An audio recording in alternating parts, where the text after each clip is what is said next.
Salut zusammen, willkommen zu Metal Server Nummer 30. A.k.a. Downbeat 2.0. Ja, ein gutes Neues, ein guter Rutsch heute. Es ist, wir haben das eigentlich vor einer Woche machen wollen. Aber der Ricky ist voraus und ist krank geworden. Ja, ich bin einmal auf den Berg gegangen und nachher bin ich krank geworden. Aber ja, ich hoffe, ihr habt mal ein gutes Neues gehabt. Schöne Festtage und alles, viel gegessen, fetter geworden. Jawohl, wir haben herausgefunden, wir können jetzt dann gleich das Metal Server Boulder Contest durchziehen. Weil der Ricky hat es verwünscht. Wir sind am 1. Januar. 1. Januar, wie die grössten Idioten. Wir sind am Morgen um 3 geht der Ricky heim von der Silvesterparty. Weil er morgen 4 Uhr bouldern. Ja. In dem Fall. Ja, ich kann jetzt noch nicht haben. Also falls mir nachher das Glas, wenn ich mein Cola daraus trinke, am Boden geht, das ist wegen dem Bouldern. Wir hatten eine super Session im Boba Baden. Shoutout. Beste Boulderhalle da. Shoutout Buba. Einfach weil es bei mir dann nicht ist. Aber das ist uns ein Jahresabo. Ja, ich habe mir vor kurzem ein Jahresabo gegönnt. Ja, du musst halt schauen, dass wir jetzt eine ganze Werbung fürs Buba machen und nachher können wir ein Jahresabo über. Ja, das wäre cool. By the way, wir haben schon lange nicht mehr Eltoni genervt. Ja, stimmt. Müssen wir noch machen. Wir sollten einfach jetzt jede Folge, wie der Mike und ich mit dem Racing-Team gemacht haben, sollten wir einfach jede Folge eine Eltoni irgendwo anstellen und dann immer Eltoni taggen. Fix, ja, machen wir. Das ist gut. Das ist schwarzes Eltoni. Ist Eltoni mit Rum drin? Ja, fix. Hey, aber ja, ein neues Jahr ist hinter uns. Wir haben unser erstes Jahr. Wir sind 2022 angefangen, aber so richtig im 23. Aber jetzt bin ich gespannt auf alles, was wir noch machen können dieses Jahr. Wir haben einiges getestet letztes Jahr und das Jahr können wir sicher noch mehr machen. Wir haben zwar in unserem Neujahrespost gesagt, dass wir absolut nicht professioneller werden und weiss ich was, aber Mr. Craig Reynolds da hat ein MIDI-Keyboard am Boden gestellt, dass man das Intro kann laufen lassen. Dings. Wir können jetzt Soundeffekte haben. Ja, wir können alles programmieren. Yeah! Ja, ich muss einfach ein längeres Kabel holen. Das ist wirklich blöd. Ich muss am Boden runtergehen, um die Intro-Musik zu wir könnten auch einfach wieder am Tisch sitzen. Ja, das könnten wir auch machen. Aber ich habe gefunden, das wäre zu einfach. Heute chillen wir da am Sofa, neben meine schönen Amps da und meine Magic-Karten. Ja, genau. Ja, genau. Das ist das. Ja, ich habe gefunden, fangen wir das Jahr mal chillig an. Chillig, ich weiss nicht, ich finde das Sofa ist mir einfach noch nicht gelegen. Ich weiss nicht wieso. Ich rutsche immer so vorne, dann zieht es mir so die Hosen in den Arsch und das ist vielleicht geil für OnlyFans, aber für mich gerade momentan nicht. Ja, ich muss sagen, ich sitze auf dem Sofa nur, wenn wir Podcast machen, sonst nie. Es sieht einfach geil aus, das vor dem Sofa. Ja, ich has mal. Ja, das Ziel von dem ist eigentlich sitzen, wenn ich eine Band mische und die Band kann hören. Casting Couch. Ja, genau. Voll. Aber ja, was haben wir alles bis jetzt gemacht im Dezember? Wir sind, unsere letzte Folge war vor 3 Wochen gewesen. Ja. Und wir haben einiges gemacht, vielleicht nicht zusammen, aber wir haben einiges erlebt. Ja, ich habe angefangen, den Downbeat-Podcast zu hören. Geil, das ist super. Aber ich finde jetzt, ich finde den Craig Reynolds zu wenig unterhaltsam, wegen ihm den Podcast zu hören. Ich schaue immer nur die Folgen mit Gästen, die ich cool finde. Also ich habe die mit dem, wie heisst die Band mit der Wal? Mit der fliegenden Wal? Die French Band. Gojira? Ja. Die haben wir im Gojira-Drama gesehen. Aha. Gelost. Ja. Das war lustig. Dann habe ich die mit der Sängerin und Bassistin von Wargasm gelost. Das war auch insane. Ja. Wargasm ist insane. Wenn ihr das Gefühl habt, Prodigy ist langweilig, hört Wargasm. Sag mir etwas, ist das so ein Duo, oder? Ja. Ja, also ein Duo, aber live haben sie noch einen Drummer und einen Gitarrist. Ja, und, okay. Ja, das war geil gewesen. Und dann habe ich unter anderem, dann habe ich die Folge mit dem Manuel Gagne gehört. Und dann hat der Craig Reynolds ihm gesagt, das ist der Dude von Seal and Ardor. Dann hat der Craig Reynolds ihm gesagt, er hätte einen richtigen Ami-Akzent. Und ich habe noch so gedacht, so, Bruder, der redet genau so Schweizerdeutsch, Englisch. Also der hat genau den Schweizer Englisch-Slang drin, wie jede hure Szene, die ich da kenne. Also es ist wirklich... Aber das erkennst du nur, wenn du von der Schweiz bist. Gut, das kann sein, ja. Das kann sein. Das ist wie auch jeder Schweizer Punksänger tönt, wie jeder andere Schweizer Punksänger. Ausser Must Be Wrong, Nofonog und Vodou. Aber sonst hure viele hörst du wirklich durch... Ich weiss nicht, hast du das auch schon aufgefallen, dass Schweizer Bands den Sänger kannst du mega oft erkennen. Und ich weiss, es liegt nicht am Akzent, weil es ist nicht so, dass sie einen Schweizer Akzent haben, aber es ist so irgendwie eine Art vom... Ich sag dir, wo ich es am meisten rausgehöre, bei Nummetal-Sänger. Ja. Da hörst du wirklich sehr stark. Aber es ist nicht ein Akzent, es ist einfach eine Art und Weise zum Reden. Gell? Ja, es ist nicht sagt, dass es ein Schweizer Akzent ist. Sag mir, dass ich das nicht habe. Ich glaube, wir haben es alle ein bisschen. Ja. Aber Dings, wo ich es richtig krass finde, ist bei, nicht krass, also bei dort, aber dort habe ich es her, bei Face the Front. Die haben so einen Twang, ich weiß auch nicht was, es ist irgendwie irgendetwas. Ich kann dir jetzt keine Band sagen, aber ich habe schon oft, doch, Abby's Fate, glaube ich. Abby's Fate, soll man nicht. Rain, warte schnell, der Song heißt Rain. Die haben mal am Greenfield gespielt. Übrigens, ich habe dort vorne es markiert, Safe Last Breath, Foto. Das unterschreibt nichts. Also das ist übrigens vom Konzert in der Mühle d'Eisville. Acts of Aggression Nummer 1 ist es. Ja. By the way, Acts of Aggression 3, der letzte ist verschoben. Er ist nicht mehr im... Scheiße. Im Turm. Er ist nicht mehr im... Wie hat Im Flon, oder? Er ist jetzt im Flon, ja. Aber ist schon 20. Immer noch St. Gallen. Alright. Immer noch... Wir kommen den später dran. Ja, kommen wir schon dazu. Tun wir noch erwähnen. Ja. Fucking hell. Nein, Hast du gesehen, dass der Jordan Fish nicht mehr wie Bring Me ist? Ja, what the fuck machen die, Alter? Der Dude, der die Band zu dem gemacht hat, was sie sind. Ja, der, fuck, ich finde den Song... Die ganze Musik praktisch macht. Ja. Vielleicht können sie es mittlerweile selber, aber... Ja, weiß nicht im Fall. Ich habe es vor allem ein weird gefunden, das Statement. Ja, irgendwie, er wird mehr produzieren oder so, keine Ahnung. Irgendetwas. Alter Bruder, was ist das? Ich habe die sicher bei mir in meiner Punk-Playlist drin, oder so. Schweizer Band. Was ist das? Erste Schweizer Band. Sonst hätte ich mir gar nicht Mühe gemacht, um zu suchen. Ja, voll. Es wird schwieriger, nicht Schweizer Band haben mit dem Schweizer Akzent beim Singen. Aber irgendwo drauf habe ich auswählen. Ja, Seal and Ardor, genau. Da angefangen, da einen Umweg gemacht, da hingekommen und jetzt sind wir wieder da. Heute ist ja ganz entspannte Folge. Genau. Nein, dann habe ich dort angefangen, Seal and Ardor zu hören, weil es hat mich das hat mich mega interessiert, was er gesagt hat. So das ganze Zeug, dass er sich auch wirklich für all das satanistische Zeug interessiert und das Ganze, wie das Seal and Ardor zustande gekommen ist. Und dann habe ich das erste Mal in meinem Leben wirklich Seal and Ardor gehört. Weil ich habe bis jetzt nur immer Götterdämmerung gehört und dann nach dem Brudum aufgehört gehört, weil ich dachte dann, Ja. Und dann habe ich es mal ganz gehört und Bruder, das ist ja heftig. Ja, mir ist eigentlich ähnlich gegangen, weil ich habe bis jetzt immer die Top-Songs gehört, die in Spotify drin sind. Oder unter anderem Götterdämmerung. Aber jetzt, in letzter Zeit, habe ich das letzte Album ein paar Mal durchgehört. Es ist heftig. Und es ist wirklich fast mehr wie ein Film-Soundtrack mit Metal. Ja. Als einfach ein Metal-Album in dem Sinne. Was ich geil gefunden habe, ist, ich habe dir das auch geschickt. Ich habe nämlich, alle sagen immer, es sagt Black Metal mit Gospel. So, das mag ja sein. Aber wenn ich jetzt das neueste Album höre von Seal and Ardor, das tönt für mich, weißt du, so finde ich das, glaube ich, geil, weil es ist schon ein bisschen Punk. Weil es hat, ohne Scheiß, das Album tönt für mich so, wie wenn Refused, wie wenn du das eine Album von Refused, The Shape of Punk to Come, das eine Album, das alle mal gehört haben, wenn es keine Punks hören. Aber jeder, der sagt, er hört Punk, sollte das hure Album mal hören, weil The Shape of Punk to Come ist nicht nur der Titel von dem Album, es war eine Voraussage. Und wenn jetzt das Ganze einfach ein hässigeren Sänger und Metal-Schlagzeuger hätte, dann würde es tönen wie Seal and Ardor. Ja. Und der Brian hat gemeint, nein. Und dann habe ich ihm ein Lied geschickt und er so, okay, doch. Ja, es ist, ich muss sagen, also ich kann glaube keine Band mit Seal and Ardor vergleichen, vom Songwriting-Style her. Das ist wirklich sehr speziell. Doch, Refused. Ja, muss ich mal checken, ich habe nie richtig Refused gehört. Ich schwöre, ich gehe jetzt in ein Loch, weil ich finde die von einer Band nicht. Ist er nur Metal-Band gewesen? Nein, Punkrock. Die haben im Greenfield gespielt, aber ich weiß nicht. Alright, sonst wenn du das suchst, ich suche das jetzt.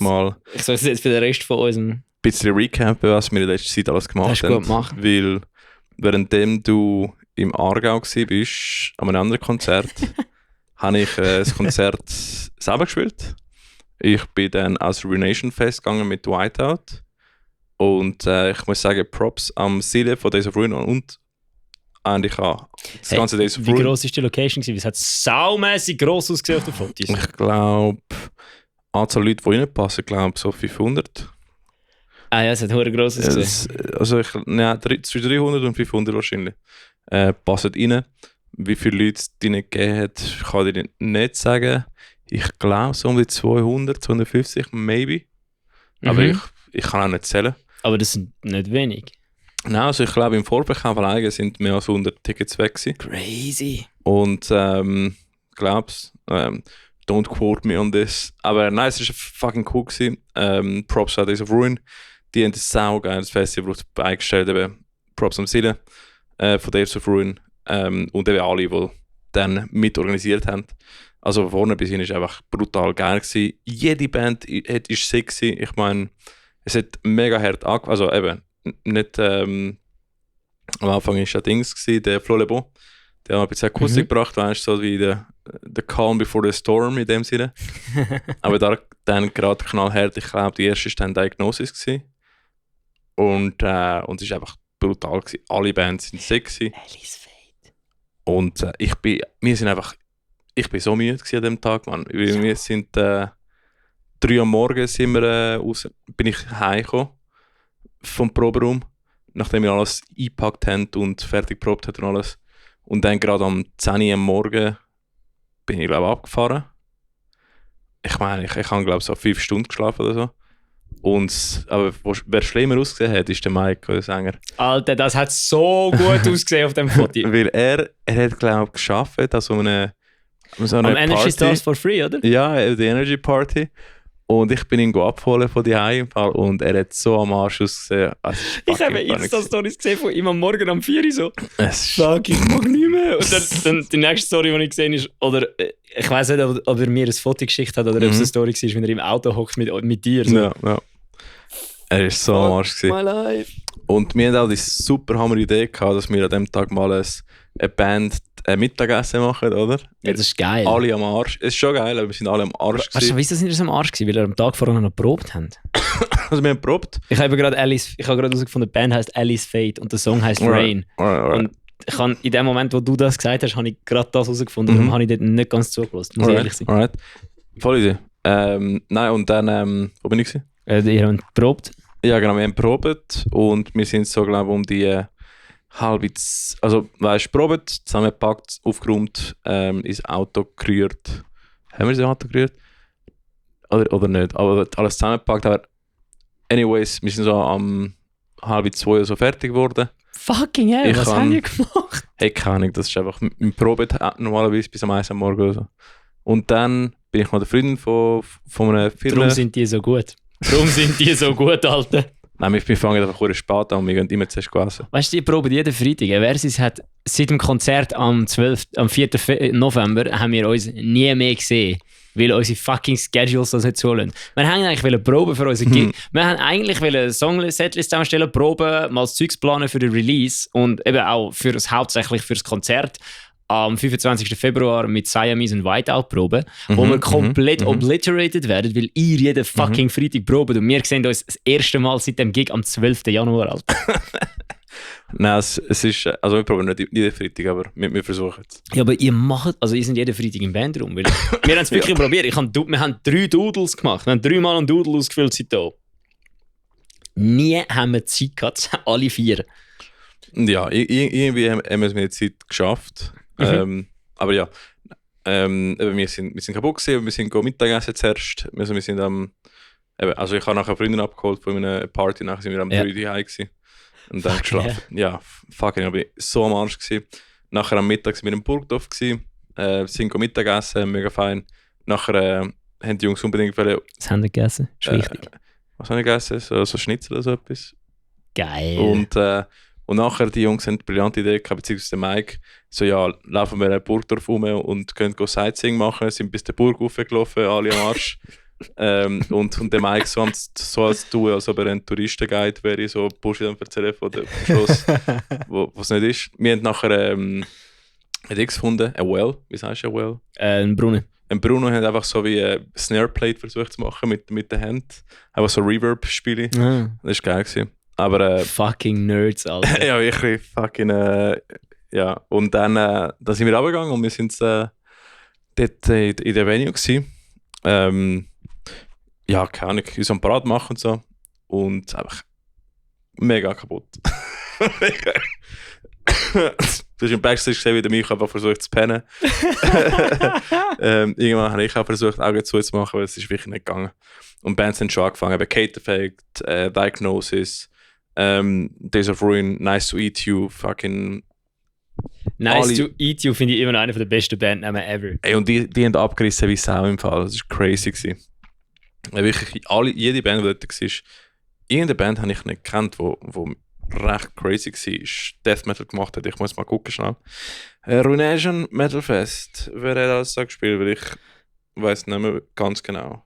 Ist okay, während dieser Zeit mache ich mal einen Shoutout an... Fuck, wie heisst es?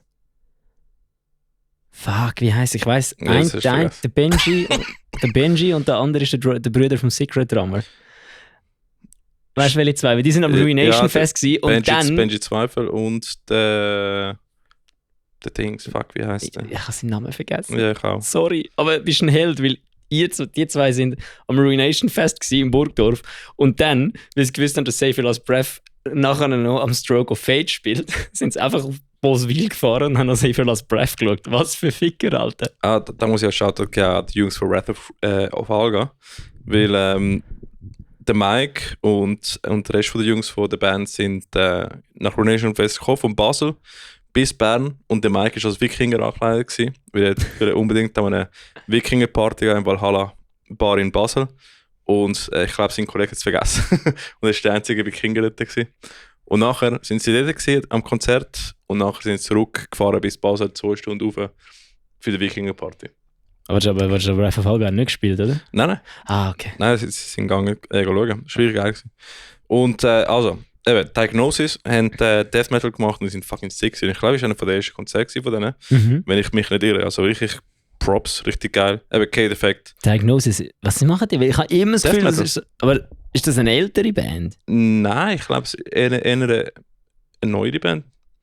Aber sie sind brutal gut. Ich habe nicht vom Alter der Band, sondern vom Alter der Mitglieder geredet. Ich weiss nicht wieso, ich assoziiere das mit irgendeiner alten Fresh-Band. Ich glaube, es ist unterschiedlich, aber ich kann nicht sagen, wie alt die Menschen sind. Okay. Aber dann, eben, der Kate Effect war richtig geil gewesen. Der Luki hat noch ein bisschen Stand-Up probiert. Was? Ja, voll. Ja, spannend gewesen. Dann, spannend gewesen. Das ist ein gutes Feedback. Voll. Ja, Lukas, dein Stand-Up war spannend gewesen. Dann haben Nice to Eat You eben ihre gigageladene Metalcore gespielt. Richtig fett, richtig abgerissen. Dann Days of Ruin haben sie natürlich zerstört. Und haben ruiniert. Wir haben dann gespielt, wir haben noch ein bisschen technische Issues gehabt, mit dem Sound, aber ich glaube, nachher ist es gegangen. Hauptsache bei mir hat es immer gut getan, weil wir In-Ears haben. Von dem her, Scheiß aufs Publikum. Scheiß für euch, aber für mich hat es gut getan. Ich liebe immer die Videos, wo die Bands auf der Bühne stehen und nachher ein PA ausgeht und sie es nicht checken, weil sie einfach alles auf den Ohren haben. Weil so alles, was auf der Bühne ist, läuft und alles, was vorher geht, läuft nicht. Und dann ist einfach so die Band so, ja, am Schluss sind wir einfach am Abgehen, einfach wie man tut mit Kopfhörer am Park, weißt du, so am Moschen. Ja, das ist geil. Das ist bei Parkway Drive ja passiert, als ich sie mal in der Halle 22 gesehen habe. Dort ist einfach das Ding ausgeht, einfach PA ausgeht und dann haben alle so angefangen rumzuwinken und rumzuschreien und dann hat irgendwann keiner von der Band gepeilt, bis irgendwann mal der Sänger so ins Publikum rausgeschaut hat und das Gefühl hat, hey, irgendetwas ist da weird. Und dann man so ins Publikum geschaut hat und alle so gemacht haben und dann er nimmt so den Stöpsel raus, so, und er so ins Mikrofon rein, so, you can't fucking hear me, right? Und wir also, no! Und er so ins Mikrofon sagt so, dann der Rest von der Band so, er ist dann angeguckt und hat so den Rest von der Band geschaut.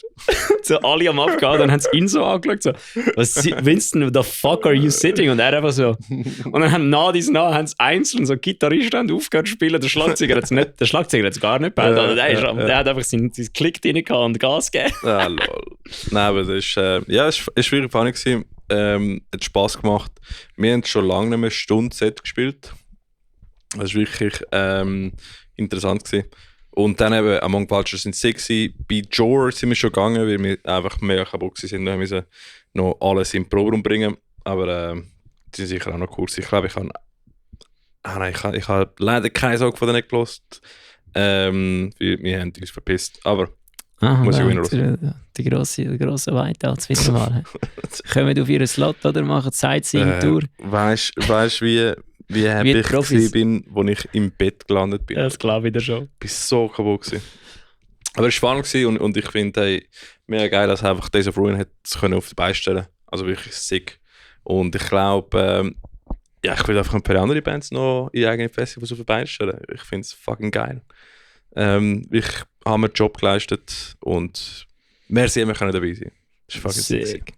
Aber du bist nicht dort gewesen. Nein, ich habe nicht. Warum? Nicht dürfen. Ich musste arbeiten, Alter. Ich musste arbeiten und ich bin ein bisschen enttäuscht. Nein, ich bin nicht enttäuscht. Ich musste arbeiten. Ich bin am Stroke of Fate gewesen. Ich bin mit Save Last Breath mit, weil ich glaube, ich wäre das nicht passiert, weil der Paddy, der früher bei einer Bass gespielt hat, wo ich auch mega gut kenne, weil wir zusammen in der Berufsschule sind und er halt auch 4-5 Jahre bei Save Last Breath Mitglied war, oder mehr, glaubst ich bin mit ihnen mit, habe ein bisschen geholfen, aufstellen, abräumen, filmen. Filme vor allem habe ich gemacht. Security habe ich machen, genau. Schon, weil wir sind dort angekommen, dann hast du einfach so Broken Fate und wer war noch gewesen? Oh, wie hat es geheißen? Mortal Factor. Ja, die waren hure geil gewesen, Alter. Mortal Factor, richtig so fucking hässiger Freshman. Slayer von Schweiz, Alter. Geil. So, Mami, können wir das Slayer-Konzert? Wir wollen das Slayer-Konzert, wenn es Slayer die heißt. Jawohl. Das war geil gewesen. Dann haben sie gespielt und Broken Fate gespielt. Sind, ich glaube, nur 3 Bands gewesen. 3 Bands gewesen? Ja. Alright. I believe so. Ja. Am I wrong? Ich glaube, es sind mehr. Es sind doch nur 3 Bands gewesen. Aber okay. Ich meine, es war Mortal Factor gewesen, dann Broken Fate und dann... Broken Fate hat 90 Minuten gespielt. Ja, das ist crazy, man. Wurde geil gewesen. Von Broken Fate hat uns zwei, also mir, weil ich da bin, repräsentativ. Thola hat noch gespielt. Thola, stimmt, ja. Nicht Thola, Thola. Ja, Thola. Ja, Thola. Yes, the band Thola. Was haben die gespielt? Bloody hell, Alter. Es klingt nach Gent. Nein, es ist, glaube ich, die haben vor Save Last Breath gespielt, darum habe ich es nicht so ganz mitbekommen. Es ist irgendetwas ein bisschen melodisch, progig und so. Progi-melodisch. Ich bin mir nicht mehr ganz so sicher. Alright. Ich habe dann im Backstage mit Save Last Breath Zeug parat gemacht, darum habe ich es nicht so ganz mitbekommen.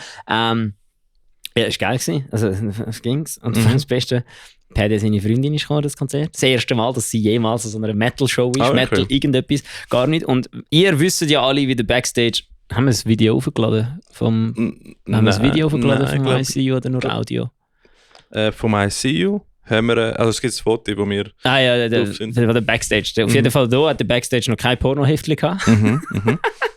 Die Jungs von Broken Fate haben dann mit so alten Metal Hammer Heftchen, alten Automagazinen und mega vielen Pornoheftchen ausgekleidet. Und wir einfach so, geil, jetzt kommt ein Paddy seine Freundin das erste Mal an so einer Metal-Show. Und was passiert? Der Backstage sieht aus, wie er in jeder RTL-Reportage dargestellt wird. Bier, Brüste und besoffene. Ja, geil. Das war absolut funny gewesen. Cordon Bleu sagen? Nein, wir sind nicht Cordon Bleu essen, weil das Catering ist effektiv, weil es weniger Bands sind, es hat Schnitzel Pommes gegeben. Wurde geil. In dem Fall auch kein Döner mit Currysauce. Nein, das auch nicht. Das ist wirklich, wir sind an. Und dann sind mega viel so, wir haben so viel Gefühl, wie wir einen Harley treffen. Wir haben das Gefühl, als können wir jetzt dann noch Harleys in Pit Go Burnouts machen. Das war fucking sick gewesen, ist leider nicht passiert. Und ich habe schon das Ding, weißt du, es war schon wie früher gewesen, so. Alles so True Metal Bands, oder? Und dann kommt so eine Metalcore Band. Und ich schon so, Bruders, ich mache sonst, wenn ihr spielt, mache ich sonst den Bus parat, ich stelle ihn da außen an. Dann nach dem ersten Breakdown check ich so die Situation und je nachdem stehe ich an und wenn ihr mich seht, dort bei dieser Tür stehe und winke, ich gebe euch 20 Sekunden, nachher ist die Autotür zu und wir sind weg. So wie dort, wo Green Day vom Festival abgeholt werden mit dem Helikopter. Aber wie ist mit dem Publikum gegangen? Ist geil. Es ist leider bei Save Last Breath nicht mehr so viel Publikum rum gewesen. Sonst bei Broken Fate war eigentlich voll gewesen. Ja, das hat voll ausgesehen. Ich weiss nicht, hättest sicher noch mehr Leute einbiegen aber die Bühne war noch grösser gewesen wie beim ICU Festival. Okay. PA war noch grösser gewesen wie beim ICU Festival. Ja, aber das haben wir auch gesehen am ICU Festival, wo Last Car und Circle gespielt haben. Es war auch ein bisschen spät gewesen und dort die Verbindungen sind wirklich nicht toll. Es war glaube ich auch so gewesen, dass Save Last Breath halt einfach wirklich keiner von diesen Leuten dort hat Safer Last Breath kennt. Die sind wirklich alle wegen Broken Fate gewesen. Ja. Das hast du eigentlich gemerkt. Darum Ja, sind viele gegangen. Außer der Benji und der Schlagzeugerbrüder vom Secret Drummer, den ich den Namen vergessen habe. Aber ist der Brüder oder der Drummer? Der Brüder vom Drummer. Er hat, wo Secret im Bade gespielt hat, an der Bladetaufe Flotrified, er gespielt, weil sein Brüder nicht können. So viel ich das richtig im Kopf habe. Wenn ich es nicht richtig im Kopf habe, schreibt bitte im Podcast, dann kann ich das nächstes Mal richtig sagen. Alright. Aber ich glaube, ich habe es richtig im Kopf.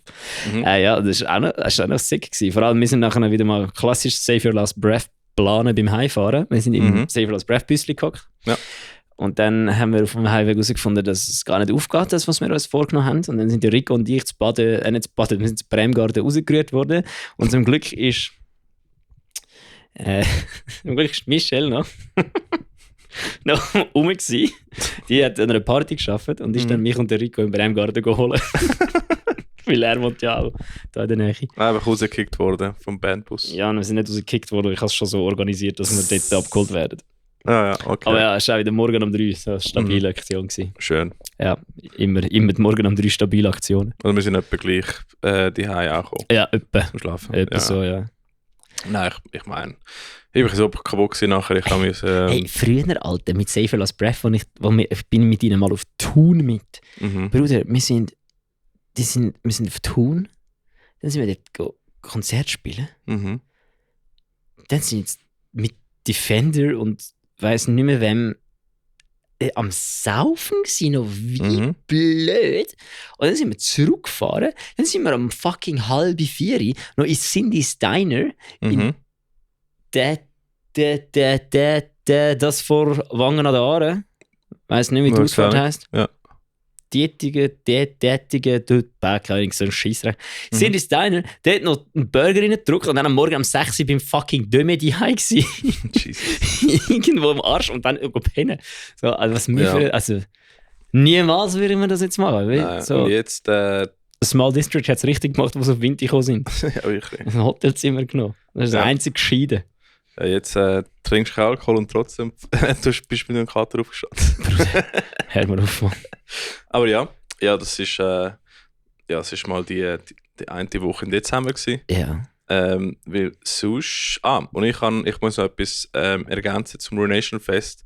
Ich habe zum ersten Mal in der Geschichte des Podcasts noch Feedback bekommen. Ich habe konstruktives Feedback bekommen von der Sonja. Shoutouts. Ich habe ein Feedback bekommen, dass ich mal Konzerte angesagt habe und ich habe eine Band vergessen zu sagen.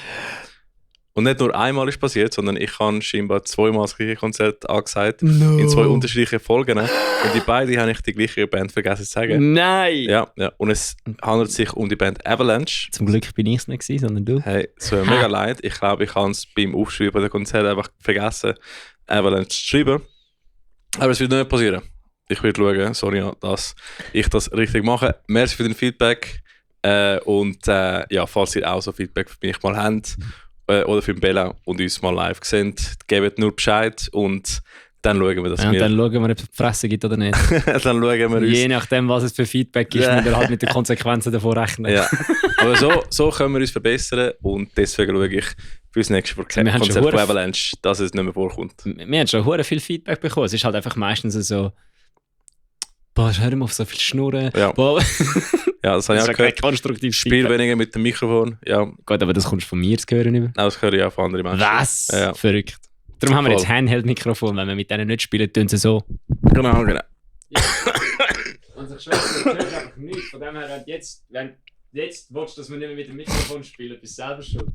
Leck, bin ich ein Comedy-Genie. Hey. Ja, das ist super. Fucking, falls ein Neues geht, schneid das alles raus. Du hörst nichts von dem, was ich gesagt habe. Definitiv. Ja. Aber, was hast du schon so gemacht? Ich glaube, ich habe sonst nichts gemacht nach dem Ruination Fest. Ich habe nachher 2 Wochen Ferien gehabt. Dann habe ich einfach geschlafen, Netflix geschaut, Sci-Fi-Serien geschaut. Geil. Ja. Und nachher bin ich krank geworden nach Weihnachten. Das ist super. Für meine 2. Woche Ferien bin ich im Bett gelegen. Ja, aber dann kannst du ja... Bist du zum Arzt gehen, Zeugnis holen? Nein, ich habe gefunden, so, ich bin das ganze Jahr nicht in Arzt gewesen. Ich warte lieber auf ein neues Jahr, da kann ich die Franchise von 2024 nutzen. Ja, aber du könntest, wenn du... Ja, ich weiss. Aber ich weiss. Ist mir okay. nicht im Sinn gekommen. Ja, fair, ist mir später im Sinn gekommen. Ich sage, ja, jetzt bin ich noch wieder besser. Das ist blöd, ja. Ja. Das ist blöd. Ja, besser. So viel zum Thema. So viel zum Thema, ist nicht krank. Aber es ist etwas anderes passiert in der Zeit, wo wir am Chillen sind in den Feiertagen. Der Sammy Klaus hat ein Geschenk gebracht für die Schweizer Metal-Szene. Ja, Breakdown Sanity ist back auf der Bühne. Ich habe zuerst noch kurz etwas. Wir haben noch, was ist noch gesehen? Ich habe noch ein Konzert, wo ich gegangen bin, bevor wir über Boss reden. Wo? Was? Ich bin noch zum Claudio gegangen. Ja, stimmt. Weil ich habe ihm Claudio da nicht gesagt. Ich habe eigentlich noch geplant, zum Hardcore United Festival zu gehen. Aber das ist nach der BOS. Ja, ich weiss, aber dann weißt du, können wir das schnell abhandeln. Okay. Wir sind nicht chronologisch gehen. Okay. So, ich dachte, ich gehe das Dingfest, das wäre Hardcore United Fest. Dann haben wir das Ticket gekauft und dann steht er ausverkauft. So. Ja. Fickt euch doch, aber ist geil. Von dem her machen nächstes Jahr bitte eine größere Venue, dass ich auch als Spatzünder am 30. Dezember mein Ticket kaufen kann. Danke vielmals. Ja, aber das Scheuer ist schon gross. Oder noch bessere Idee. Damit es gar nicht erst so weit kommt, dass wir auch noch in Erwägung ziehen, irgendwo anders hinzugehen. Was? Könnt ihr uns auch als Medienpartner anfragen? Das könnt ihr gerne machen. Ja, machen wir gerne für euch. Nein, Spaß war geil gewesen. Also ich glaube geil gewesen. Der Mike hat gesagt, es war geil gewesen. Ich bin nachher auf Oerlikon, das Mundwerk, wo Dings schauen. Fuck, wie heisst es? Another Approach? Another Approach, ja. Das ist, das Konzert hat geheißen... Mit wem? Mit Aural Koma und... Arcane? Hey, fuck, bin ich jetzt das schlecht. Oder? Und dem Louis Mautz oder irgendwas. Das ist schon Musikstudent. Hauptsächlich wollte ich darüber reden, aber ich bin zu dumm. Es ist so der Metal Apocalypse gewesen, genau. Genau, jetzt habe ich das Metal Apocalypse gesehen. Geil gewesen. Aber es hat ja 2 Metal Apocalypse gegeben im Dezember. Ja, das war die zweite gewesen. Voll, bei der einen war mit Arcane, glaube ich. Ja, die eine ist am 21. Dezember 2009. Stimmt, das haben wir ja letztes Mal schon herausgefunden, auf ihrem Instagram-Profil findest du nichts mehr. Da ist nie drauf gekommen. Da haben die das Passwort nicht mehr oder was los? Das ist wirklich nicht cool. Another Approach hat es sicher gepostet, oder? Ja, sicher. Besser als Metal Apocalypse, genau. Maut. Dann Aural Koma. All Life Ends und Another Approach. Alright. Was hat so spät angefangen? Maut war so Prog-Rock, war geil. Aural Koma. Ich weiss nicht, irgendwann um 8, um halb 9 oder so. Alright. Aural Koma ist wahrscheinlich einfach, weil es nicht so gut gemixt war, ist saumässig weird gewesen. Aber ich glaube, ich habe dort live schon gesagt, ich würde das gerne mal nochmal hören mit einem anständigen Mix. Alright, ja. Damit ich da etwas dazu sagen kann. Das ist weil jetzt bin ich einfach nur verwirrt. Das ist fair. Ich bin mir sicher, es ist also nicht schlecht. Ich bin mir sicher, es ist gut, aber ich habe wie nichts gehört, darum ist es so verwirrend gewesen. Dann hat Another Approach das beste Konzert gespielt, das ich vorhin je gesehen habe. Fucking funny, ich habe also Endton gefangen. Sie haben vorher gar noch 2 Songs mit einer Sängerin gemacht. Ich weiß nicht, ob sie irgendeine Band oder so. Anscheinend hat ihnen Debbie, mehr weiß man nicht zu ihr, geschrieben, sie würde gerne mal etwas mit Metal machen. Dann hat sie 2, 3 Songs mit denen gespielt. Okay. Einen haben sie, glaube ich, sogar mit ihr geschrieben. Das war fucking sick gewesen. Und alle Fans habe ich leider nicht gesehen, weil der Mike und ich heim wollten, weil wir wollten biken am nächsten Tag, aber am nächsten Tag war der Mike krank gewesen. Oh.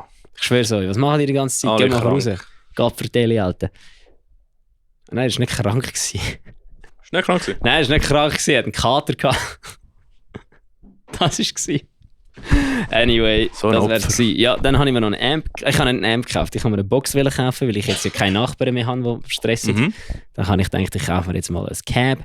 Dann habe ich ein geiles Cab gesehen. Dann dachte ich, das ist aber teurer wie neu. Und dann habe ich gesehen, es gibt noch einen Verstärker, der 700 Stutz kostet dazu. Gratis quasi. Ja. Das ist geil. Jetzt habe ich einen Engel Metal Master und ein Harley Benton 212 Cab. Das ist geil. Das ist fucking sick. Ja, für was die unterstützt? 300 Stutz, ja. Das ist geil. Gottverdammt, der Stil ist das gewesen. Ja. Jetzt bin ich nochmal auf etwas am Bieten, das ich aber nicht sagen kann, weil sonst irgendeines findet, er findet es geil und will es dann auch kaufen und nachher geht der Preis auf. Ich weiss, was du meinst. Du weißt. Vielleicht habe ich schon ein Angebot hinterher. Ah, das bist du gewesen. Ja. Es ist nämlich einer nicht dran. Ja. Ich bin jetzt kurz davor, rauszuchicken, weil es dann doch sich nicht lohnt, etwas Brauch zu kaufen für 25% günstiger. Ja. Dann kaufst du es gescheiter gerade neu. Ich bin mir noch mal überlegen, einen neuen Power Supply zu kaufen für mein Pedalboard. Power Supply. Weißt du, für das Pedal, wir haben ja beim Pedalboard den Harley Benton Power Supply, wo noch so eine grosse, wo der Transformator eigentlich, also das Netzteil an der Wand hat, also am Stecker hat, weißt du, dort wird die 19 Volt gemacht daraus. Es ist hure gut, also es ist bei weitem kein schlechtes Netzteil. Es ist absolut stabil. Es hat jetzt schon. Ist nicht so eine Box mit mehreren. Doch. Ist es. Okay. Aber eben die Box hat den Anschluss mit so einem Teil dran. Weißt du, was ich meine? Okay. So, du hast sicher den gleichen, Alter. Und der? Der Harley Benton Pro. Zeig mal. Ja, genau den habe ich. Genau, also nicht genau den, ich habe einen anderen. Aber eben da ist ja, weißt du, das, was 230 Volt zu 9 Volt macht, ist ja an der Wand. Weißt du, was ich meine? Du hast ja nicht einen Gerätestecker wie ein Amp. Bei einem Amp hast du ja. Sorry, jetzt kommt da der Nerd führen. Bei einem Amp hast du ja so ein Gerätekabel. So einen Kaltgerätstecker. So einen Monitoranschluss, weißt du, wo einfach 230 Volt rein, 230 Volt raus. Bei den anderen, bei den normalen Pedalboard-Pedal, hast du ja die grösseren Stecker. Da gehen 230 Volt raus und es kommen 9 Volt raus. Ja. Und bei dem Adapter, bei dem Power Supply, den ich kaufen will, kannst du eben dann so eins brauchen, was wesentlich weniger mühsam ist auf der Bühne, weil du halt einfach nur ein Stromkabel hast. Ist auch Harley Benton? Es gewackelt, nein, ist für Jocks. Alright. Es gewackelt weniger. Und ich kann mein Helix mit 2 Anschlüssen speisen, nicht mit 3. Das wäre auch noch chilliger. Alright. Ja, das war ein Nerd-Talk mit mir. Falls ihr Nerd-Inputs von mir wollt, schreibt Metal Servola. Können wir wir können mal eine Nerd-Folge machen. Können wir schon, ja. Wo wir einfach alle Tech-Fragen, wo Leute, die in einer Band spielen und noch nicht so viel Erfahrung haben, wollen wissen, sie uns können stellen. Und dann, wenn wir zwei es nicht wissen, frage ich einfach den Timo. Also wenn wir allgemein so wenig Fragen bekommen, glaube ich nicht, dass es sich lohnt, die Auswahl noch zu begrenzen. Aber ja. Nein, ich meine, vielleicht, wenn Also, wenn ihr allgemein Fragen habt, einfach schreiben, Leute. Wir tun gerne eure Fragen beantworten. Es ist Anfang des Jahres, läuft eh viel. Wir könnten mal so eine General. Du bist eine Band, du bist noch nicht so lang. Ich wollte jetzt nicht sagen, dass wir viel Erfahrung haben, aber. Wir sind alt. Versus gibt es schon seit 10 Jahren. Ja, eben. Wir spielen unser 10-jähriges Geburtstagskonzert am 25.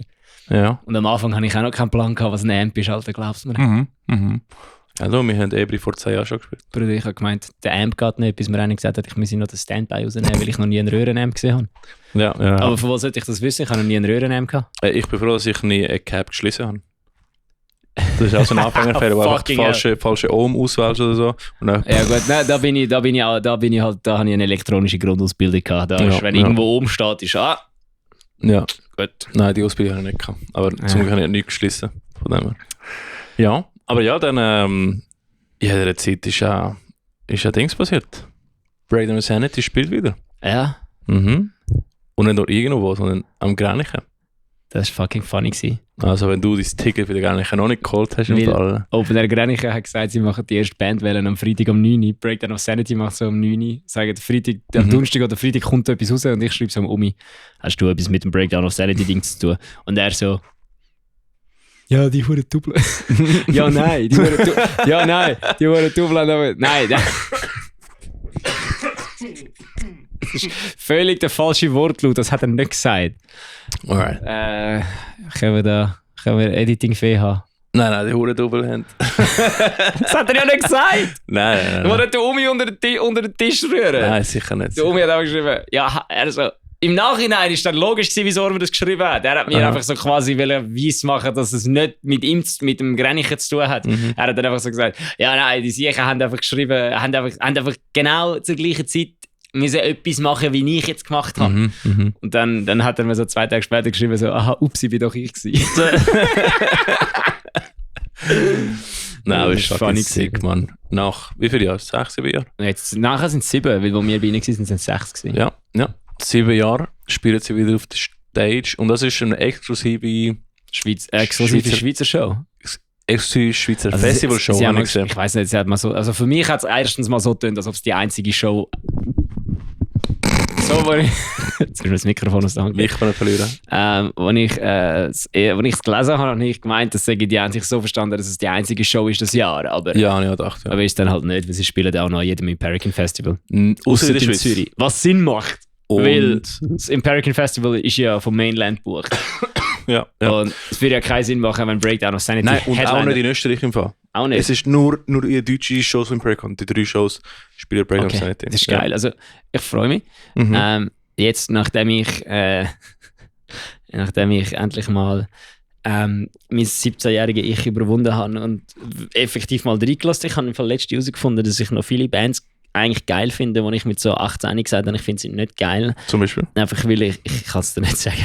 Ich weiß es gerade nicht auswendig, aber ich habe 2, 3 wieder im Mechaniker so, das ist noch geil. Und dann hat Micha mir so gesagt, also mit dem Autofahren, und dann Micha so, das ist einfach die Band. Und ich so,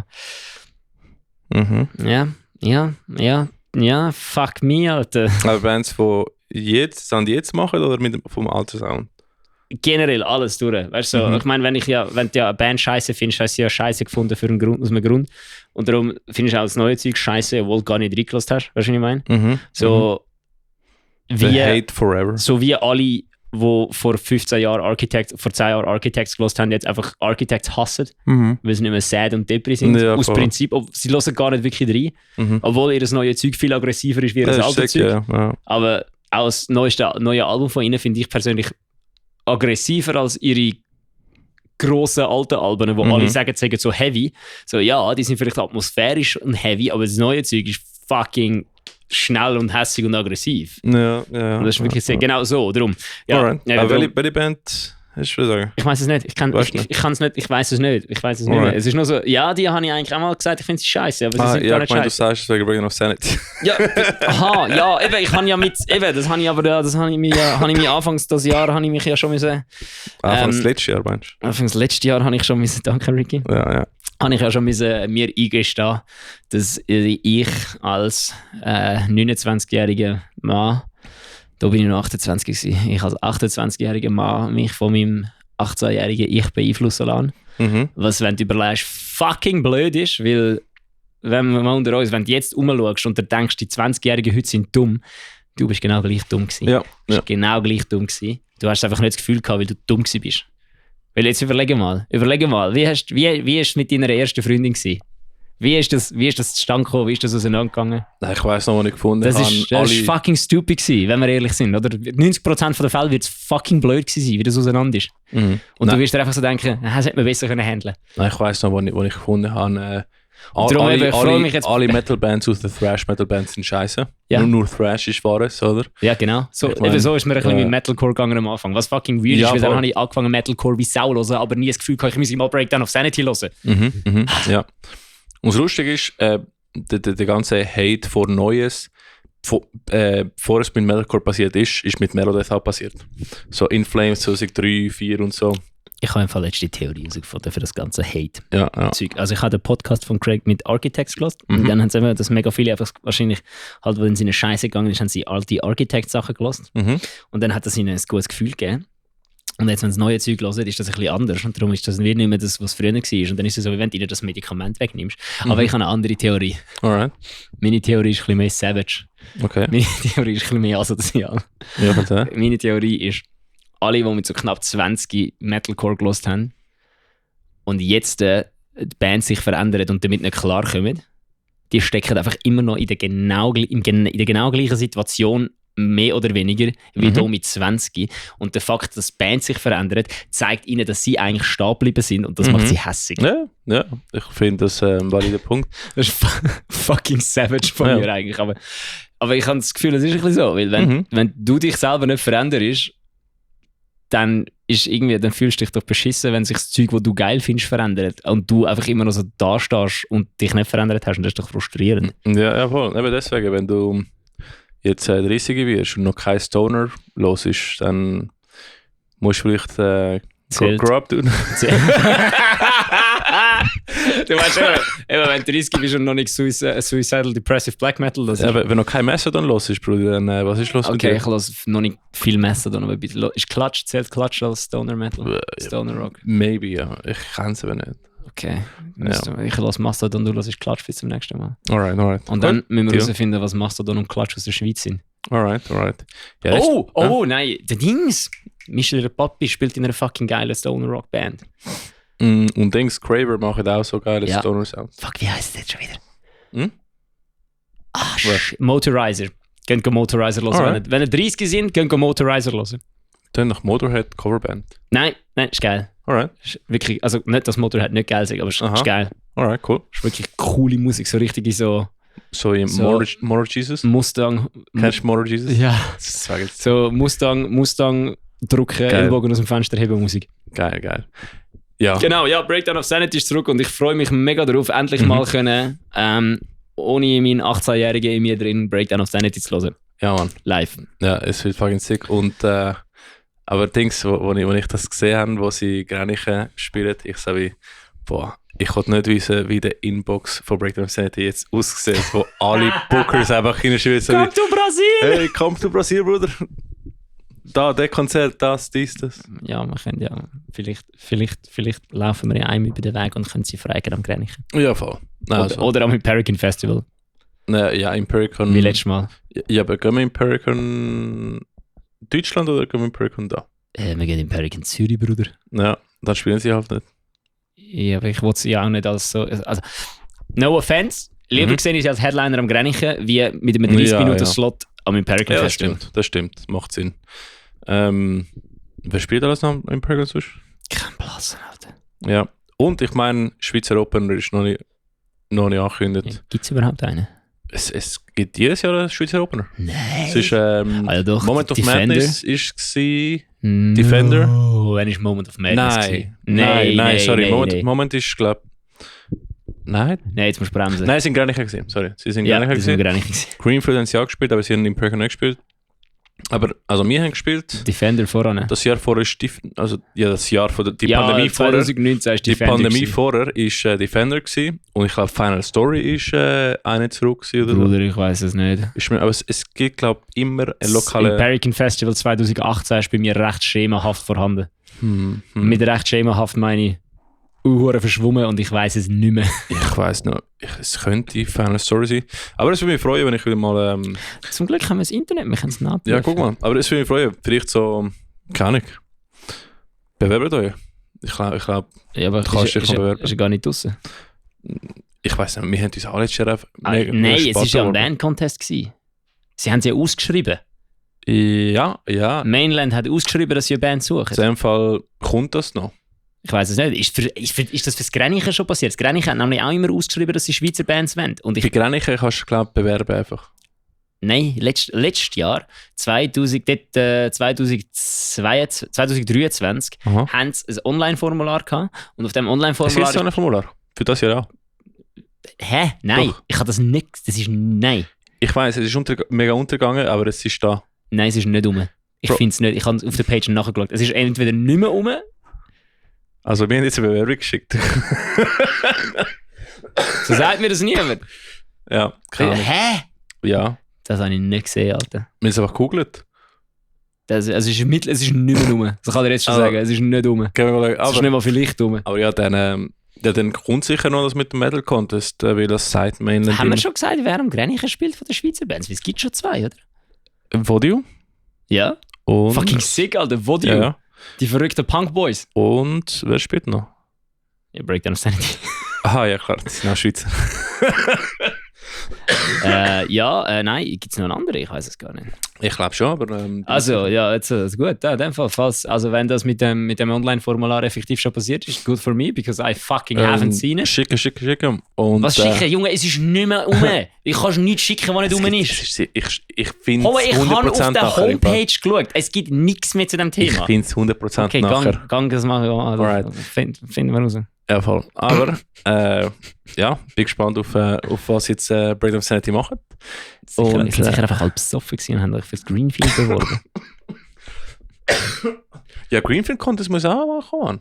Ey, Alter, Bruder, es ist fucking der 3. Januar. Also chillt mal. Das Zeug kommt erst immer im Mai oder so. Also für Empiricon musst du dich schon früher anmelden. Weil wir haben uns auch so Januar, Februar. Homeboy, die hure Ausschreibung ist im Fall... Es war eine Ausschreibung letztes Jahr. Mainland hat das gepostet und es war etwa im März gewesen.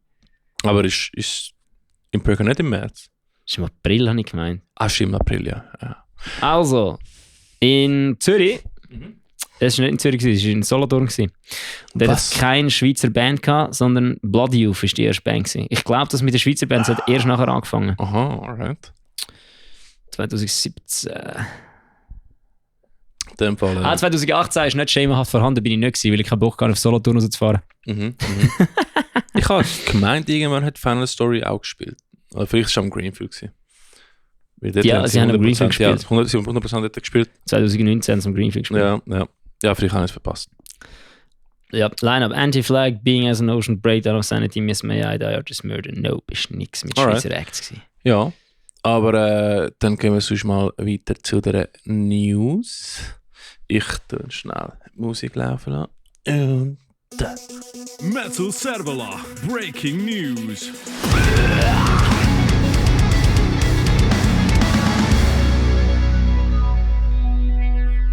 Wie lange sind wir jetzt schon wieder am Aufnehmen? 52 Minuten, einfach fucking Nonsens. Egal. Ist eben geil. Also, wir kommen zu den News.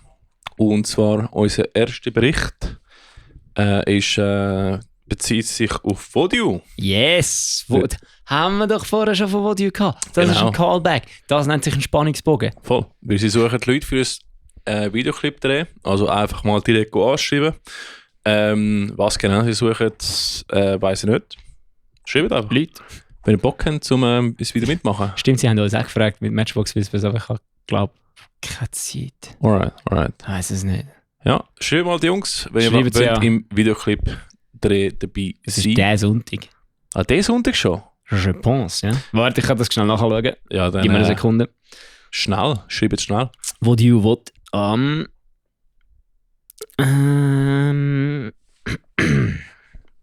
Sonntag. Also der Sonntag wahrscheinlich, Sonntag schon. Alright. In dem Fall, wenn du diesen Sonntag willst, etwas machen mit der Punkband, dann schreib mal Vodio. Ja. Weil mit einer sehr guten Punkband, also mit der einzigen Punkband, mit der Band, wo, wenn du im Duden Punk suchst, als Definition dort steht. Jawohl. Genau das. Genau das, was er sagt. Voll. Was er sagt. Und sonst, wir haben noch ein paar Releases. Jawohl. Kannst du mal anfangen? Jawohl. Also, von dieser Band ist jetzt ein bisschen cheated, weil sie sind nur ein Drittel Schweiz. Warum? Warum ist es nur ein Drittel Schweiz? Erzähl mal. Also, ja, laut Spotify kommt der Gitarrist und der Songwriter aus der Schweiz. Ist der Songwriter kommt aus der Schweiz. Hauptmann kommt aus der Schweiz in dem Fall. Schlagzeuger kommt aus den USA und Sänger kommt aus Schweden. Alright. Das ist noch geil. Sie heißen Echo Splinter. Das ist eine internationale Band. Ja, und sie haben 2 Singles released. Sie haben uns auch die EP gegeben zum Hören. Und wir haben gehört und es klingt verdammt geil. Es klingt wirklich sick. Ja. Aber über die EP reden wir dann erst wirklich ausführlich, wenn die EP auch rauskommt, weil ihr, hure TikTok-Kinder, habt sowieso wieder alles vergessen, was wir über die EP zu sagen haben bis dann und haben verhängt, dass es die EP gibt und dann gehen sie nicht hören. Genau. Und die Single heisst Footsteps on the Sun. Das ist die neue. Die ist sehr geil. Wirklich sick. Die ist wirklich sick. Also, es ist vor allem endlich einmal, also nicht endlich einmal, es klingt so, als ob ich ein gottverdammter Boomer wäre, aber es ist wieder einmal, also es ist ausnahmsweise mal kein Core. Ja, voll. Es ist eine neue Schweizer Band, die kein Core macht. Kein Nu Metal Core, kein Deathcore, kein Black Metal Core, kein Core, kein HC, kein nix Core. Es ist einfach richtig stabiler Hard Rock. Hard Rock tönt so ein bisschen ACDC-mäßig. Ja, gut, so Alternative Rock. Es ist einfach, wenn ihr Alter Bridge kennt, schon ein bisschen der Regime. Alter Bridge aus Schweiz, Alter. Die Vocals sind insane. Also, insane gut, die Vocals sind brutal insane. Die Gitarren sind auch... Der Schwede kann gut singen. Fuck me, Alter. Ja. Ich habe heute... eben, Draw the Line ist wirklich geil. Ist auch elends lang. 5 Minuten.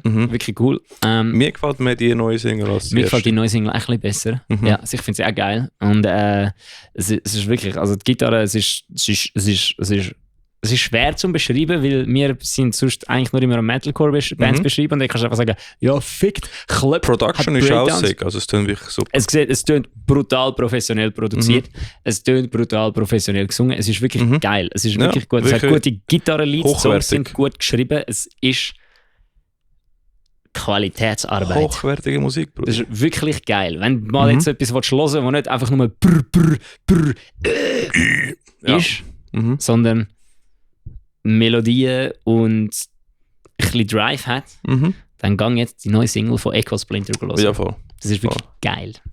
Ja, genau. Bei der Release sind wir dann mal bald, also ich glaube 1-2 Tage. Übermorgen, also am Freitag, oder? Ja, wenn der Podcast los ist und der Ricky Knöpfe wenn der Podcast los ist, morgen. Dann kommt die neue EP von A Small District raus. Ich habe die aber schon gehört, weil die Jungs sind im Radio Bern dabei gewesen, haben eine Live-Sendung gehabt, wo ich mitgelost habe und dort konnte ich die ganze EP schon hören und übrigens den T-Shirt gefunden. Das haben sie im Dings auch dabei gehabt. A Small District T-Shirt. Das haben sie im Dings auch gehabt. Oh, Jesus! Achtung, Kabel. Mein Koffer ist raus.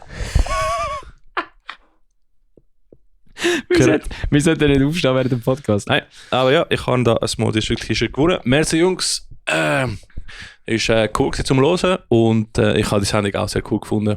Also als Shoutout an Radio Bern. Ich höre mich jetzt höre ich mich wieder. Jawohl, das ist gut. Ja, das war wirklich sehr cool gewesen. Und bedanke mich natürlich für das coole Shirt. Ja, heute habe ich es zum ersten Mal angezogen. Nur für euch. Geil. Yes. Geil. Voll. Ja, macht mich schon ein bisschen spitz. Small District. Ja, Mann. Sick. So sick. Gut. Und nachher, ich habe nochmal eine aufgeschrieben. End of Silence haben einen neuen Song released. Golden Tears. Ich glaube, die Jungs machen auch so ein bisschen Alternative Rock, Metal-Zeugs. Der ist, glaube ich, aber aktuell nur auf YouTube zu hören. Ich glaube, Spotify und so folgt nachher. Genau. Voll. Das zu den Releases. Dann haben wir noch ein paar Konzerte angesagt. Kannst du anfangen? Ah, fuck, ich muss auf Davos. Ja, das ist Weil jetzt gleich. am 6. Januar spielt in der Box Davos Knock Knock und Achtung, der beste Bandname, den ich dieses Jahr gelesen habe, Gebretter. Ist Gebretter auch eine Schweizer Band? Ich glaube, aber ich habe die zuerst falsch geschrieben und ich habe Gebrater geschrieben. Das wäre aber auch geil. Und dann habe ich das Logo gesehen, so, shit, nein, ist nicht da. Der Bretter. Ja, voll. Geil, ja, Gebretter, das ist fucking great. No, ja, ich nehme an, Gebretter macht auch Punk. Ja, wahrscheinlich. Was probably. 6. Januar, Box Davos. Jawohl, gehen vorbei, wenn ihr ins Graubünden kommt. Ist das gerade dort, wo Leute Skifahren oder? Yes. Geil. Also ich weiß nicht, wo die Box ist, aber Davos ist Davos. Beste Après-Ski. Sorry, Davos, Entschuldigung. Alright, Davos. Dann Iron Enclave und Black Rain spielen am 13. Januar in, das ist ein guter Name, Swiss Champion Frauenfeld. Das ist ein Ort, das ist eine Location. Ich habe gesehen, ist eine Bar. Ja, es heisst Swiss Champion, heisst die Bar. Und es ist im Frauenfeld. Und eben, die Jungs von Iron Enclave spielen so Heavy Metal und Black Rain vermutlich auch in der Schiene. Swiss Champion, was machen sie dort in dieser Bar, wenn keine Konzerte sind? Boxen sich so. Es heisst einfach Swiss Champion. Boxen sich so Schweizer. Und dann der grösste Schweizer gönnt. Ich habe zuerst gemeint, Swiss Champion ist so wie die Serie von den Konzerten, aber nein, es ist einfach der Ort. Es ist der Ort, heisst Swiss Champion. Sick. Also einfach eine Bar, wo Swiss Champion heisst, im Frauenfeld. Ja, können Sie mal abchecken. Und nachher gibt es mal ein Konzert, das wir schon mal angesagt haben, vor langer Zeit. Wollen wir das Video wieder mal posten? Ja. Ja. Können wir gerade posten. Ja. Und es handelt sich um... Soll ich sie der Brian-Stimme probieren? Kannst du die Stimme machen, die du willst? Acts of Aggression 3 von 3, Shallow Descent, Save Your Last Breath und I Delusionist spielen zusammen mit Drill. Mhm. Das ist okay, aber Ist, nicht gut. Ja, voll. Ja. Aber genau, es ist Acts of Aggression 3, also die 3. dritte Reihe von den Acts of Aggression Konzerte, die bis jetzt sehr cool sind. Genau. Mit Shallow Descent, Save Your Last Breath und I Delusionist. Und dabei sind Drill und das ist am 20. Januar. 2024, natürlich 20, habe ich fast geschrieben. Und es ist im Floon St. Gallen. Ja, du hast alles falsch geschrieben. Ja, wirklich, ohne Scheiß. Alles falsch. Time Travel Ricky geht's. Ja, Mann, wirklich. Genau, im Floon, nicht im Rümpelturm. Im Floon, wichtig, im Floon, wichtig, ja. nicht im Rümpelturm. Genau. Dann, am gleichen Tag, im Ebri, spielen 2 Bands, die ein bisschen mehr in der Rockschiene sind. Die Band Dead Elk und Attracted by Goats. Hast du schon mal Attracted by Goats mal gehört? Ich keine Ahnung, aber wenn ich den Namen lese, würde ich denken, der Brian würde es wirklich geil finden. Gut, der Brian findet es wahrscheinlich auch geil, aber so, es tönt eher nach so Gore. Also, Attracted by Goats tönt auch nach so einer Grindcore-Band. Attracted by Goats machen so richtig guten Post-Grunge im Fall. Geil. So richtig sicke Vocals, richtig sicke Gitarre. Das würde dir im Fall hure gefallen. Also Also ich finde Attracted by Goats wird schwierig in dem Fall. eine hure starke Band. Ja, ist geil, machen wir. Voll. Dead Elk kann ich nicht, aber sicher auch in der Regie. Und ja, das ist im Ebri, am 20. Januar. Genau. Ebri, das Zürich. Aber dann kommt auch noch ein sehr wichtiges Konzert. Das wichtigste Konzert. Der Grillfest im Februar. Metal Servola Grillfest im Februar, genau. Genau. 25. Februar 2024. Im Exil, oder? Jawohl. Im Exil Zürich. spielen Eversis Whiteout als Openers für Siamese. Jawohl, Siamese. Mal ausnahmsweise eine moderne Metalcore-Band, die ich nicht kacke finde. Eine sehr gute Metalcore-Band von Dänemark. Genau. Yes. Die sind brutal gut. Ich finde es mega cool, dass wir mit denen spielen als Opener. Das wird so lustig, Alter. Das wird lustig, es wird geil. So lustig. Und Achtung, liebe Leute, es passen nur 300 Leute rein. Heisst, So als ob holt eure Tickets. Kauft eure Tickets schon mal im Vorverkauf. Es wäre nämlich fucking funny, wenn das Konzert ausverkauft würde. Weißt du, wie geil? Weißt du, wie geil wäre das? Weil es ist an einem Sonntag. Ja, es ist ein Sonntag, ich muss am Montag arbeiten. Ha, Wir auch. Mainland, die Guten, die es sind, haben geschaut. Es ist nämlich um 10 Uhr fertig. Ja, etwas so, ja. 10 Uhr umeinander fertig, gell? Das heisst, wir kommen alle noch genug Freiheit, dass wir nachher am nächsten Tag arbeiten können. Genau. Vor allem, by the way, wo ist euer Punk-Spirit? Was? Ich muss am nächsten Tag arbeiten, ich kann nicht das Konzert, buhu. So, das ist eigentlich, was meinst du, was Rage Against gegen welche Maschine Rage Against geraged hat? Nicht gegen fucking Hure... Waschmaschine. Nicht gegen Washing Machine, nicht gegen Dishwasher, gegen das System. Geht auf Punk, geht saufen, macht euch kaputt, erscheinen verkadert zu eurem Job. Zeigt ihnen, dass der Job nicht euer Leben ist. Kauft das Ticket für euch, kauft das Ticket für eure Freundin, kauft das Ticket für euren Freund, kauft das Ticket für eure Mami, nehmt sie mit, zeigt ihnen, was in der Schweiz so kann laufen an einem Sonntagabend. Ja. Und eben, Siamese sind eine richtig krasse Band, könnt ihr mal abchecken. Kommt nicht für Whiteout und für Versus, kommt für Siamese. Also mal kommt auch für Whiteout und Versus schauen, aber Hauptsache kommt, also, genau. Ich müsste bei der ersten Band dort stehen und dann, aber ich darf jetzt schon sagen, ihr seid nur wegen Siamese da und dann bei der ersten Band, aber schon dort stehen, das ist wichtig. Ja, das ist wichtig. Ja. Das ist wichtig. Vielleicht, who knows, vielleicht macht Mainland einfach so einen speziellen Move und wechselt das Slot von Whiteout Versus mit Siamese und du weißt nicht davon. Und nachher ist die Band fucking hell, ganz sicher. Und nachher hat Siamese gespielt und wir stehen so vor einem leeren Exil. Ja, absolut gut, genau, das wär's. Ja, aber eben, eine richtig gute Band und es ist nicht eine riesengroße Venue. Also holt eure Tickets, wenn ihr dort sein wollt, weil ich glaube, es wird keine Abendkasse geben. Es war letztes Mal schon recht voll im Werk, das sie gespielt haben.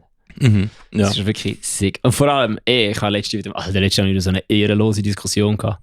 Fucking hell. Ja. Irgendeine, also ich weiß nicht mehr, wie das genau gelaufen ist. Wir sind am wie heisst es? Bring Me? Nein. Das ist der Name von Bring Me the Horizon, bin ich vergessen. Ask Alexander? Nein. Bullet? Nein, die Emo-Band. Da, wo der Song Soak Me in Bleach haben. Keine Ahnung. Fuck. Good Charlotte? Nein, ich habe den Bandnamen jetzt die letzten 3 Mal. Jedes Mal, wenn ich von dieser Band rede, habe ich den Namen vergessen. Dort bei Juliet? Nein, die Comeback Kid Vorband waren. Dort, wo der Nico unbedingt hat wollen gehen und dann gesagt hat, der Silvan will die ganze Zeit nachher nicht motzen und bla bla bla bla bla bla. Ich weiss nicht, wie sie heißen. Alright. Die haben so eine richtig depressive Emo-Metalcore-Band. Emo-Metalcore-Band? Ja, so. Amity Affliction. Aha, die. Ja, dort habe ich... Das ist die Emo-Band. Bruder, Soak Me in Bleach. Alright. Ja, das ist ihr meistgelosste Song. Das ist Emos Fuck. Die haben... also für alle, die kein Englisch kennen, das heisst, tränk mich in Bleiche. Metal, Alter. Nein, dort habe ich mit einem geredet, weil ich weiß auch nicht mehr, wie wir darauf gekommen sind, aber ich glaube, da haben wir es vom Podcast gehabt. Und dann hat er so das Gefühl gehabt, ja, aber für was macht ihr denn da? Das ist Schweizer Metal. So. Ja, halt, wir reden über so Schweizer Metal-Bands. Und ich wollte jetzt nicht sagen, dass Versus irgendwie in die Kategorie gehört, weil ich habe das Gefühl, wir sind anscheinend schon einigermaßen eine stabile Band, aber ich habe dann so gesagt, ja, es gibt mega viele gute Schweizer Metal-Bands. Und er so, ja, was wichtig denn? Schweizer Bands kennen ja eh alle nichts. Und ich so, was bist du für eine, Alter? Was hast du das Gefühl? Nur weil eine Band nicht Welttournee macht, heisst einfach nicht, dass sie schlecht sind. In der Schweiz haben wir nämlich genug Bands, dass wir das Greenfield fucking füllen und qualitativ würde es jetzt wirklich nicht unter dem Niveau vom Greenfield sein. Ja, gut, müsstest dann halt natürlich Elevati und Breakdown of Sanity als Headliner haben. Ja. Und Gotthard, ja, fucking hell, Gotthard. Aber es ist auch eine sehr faule Aussage. Ja, eben, das ist dann das. Aber das ist genauso eine, wo wenn eine Band wie, was habe ich dort dazu mal gesehen, Atreyu in die Schweiz gekommen ist und kein Local Act, eben genau so etwas wie jetzt da Siamese, wo auf einer grösseren Tour sind mit Nothing More und einfach One-Off-Gigs spielen, Solo-Shows spielen in Europa, wenn es gerade nicht mit Nothing More spielen. Und dort sind dann immer Schweizer Bands und die Huren Siechen, die können dann nie die Schweizer Bands schauen, die gehen immer nur zu dem Main Act, weil sie denken, ja, die Schweizer Bands sind eh scheiße. Und so werden sie nie vom Gegenteil überzeugt, weil sie gar nie Schweizer Musik hören. Ja. Aber ich bin nämlich ziemlich sicher, wenn jemand, der Whiteout noch kennt, Siamese geil findet und euch live sieht, dass er nachher das Gefühl hat, okay, das ist fucking sick. Ja. Weil ja, wieso auch nicht? Also, ich habe Whiteout jetzt auch schon genug gesehen. Whiteout hat er mit Perican Festival gespielt. Falls noch irgendwelche Versus hat schon mit Dropout King gespielt. Also, ja, aber ich wollte jetzt nicht. Ich bin mir mittlerweile eigentlich. Ich rede mir amigs ein, dass wir schon okay sind. Aber eben, wenn du mal musst wissen, Whiteout hat am Perican Festival gespielt mit riesigen Bands und sie sind nicht irgendwie untergegangen. Von dem her, es gibt mehr als genug gute Schweizer Metal-Bands. Ja. Wenn du irgendjemanden hörst sagen, Schweizer Bands können eh alle nicht, dann wend Gewalt an. Einfach gerade eine Magenbox, Bats und dann, wenn sie am Boden liegen, tust du so Kopfhörer rein. No, und was mir auch stresst von so Aussagen ist, alle Headliners sind mal ein Opener Act gewesen.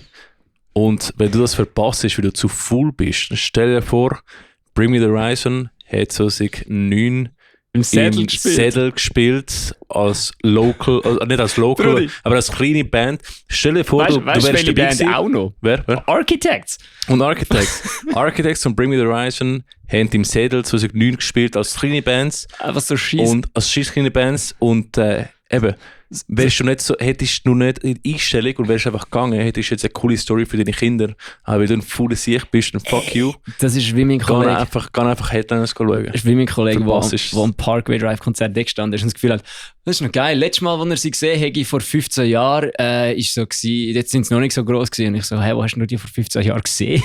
Und also, ja, er sei in Australien gewesen, im Sprachaufenthalt und sei so mit einem im Hostel oder irgendwo im Hostel am Trinken. Und dann hat einer gesagt so, hey, du bist doch cool und hörst doch auch Metal. Und er so, ja voll, wieso? Und er so, ja, ich gehe eine Local Band schauen, kommst du auch mit? Du hast drüber raten, wer die Local Band war, fucking Parkway Drive. Er hat Parkway Drive in Byron Bay in irgendeiner Garage gesehen. Jesus Wie sick ist das? Ja, eben. Headliners sind mal Openers gewesen und was man auch vergisst ist, grosse Bands sind auch forever eine Local Band von einem gewissen Ort. Von dem vor allem grosse Bands haben halt einfach das Privileg, dass sie damit Geld verdienen können. Ja, und das Problem, das haben wir ja mit dem Roman schon angesprochen, mit dem Roman und dem Joel von Extreme Media Mayhem Switzerland. Wir haben mit dem Carlo und dem Oli schon darüber geredet. Extreme Media Mayhem Switzerland? Ja, so heisst es doch. Nein, Extreme Media Mayhem ist der Podcast und Extreme Music Switzerland ist der Page. Ja, wie gesagt, ich kann auch Illusionisten aussprechen. MS Brudis, ja. Auf jeden Fall, sie haben auch gesagt, als Schweizer Band ist es einfach saumässig hart, effektiv können davon zu leben. Weil du kannst es als Hobby machen und kannst ein paar Konzerte spielen. Kannst vielleicht, wenn du eine grössere Band wirst, kannst du einfach einmal im Jahr 2 Wochen auf Tour gehen.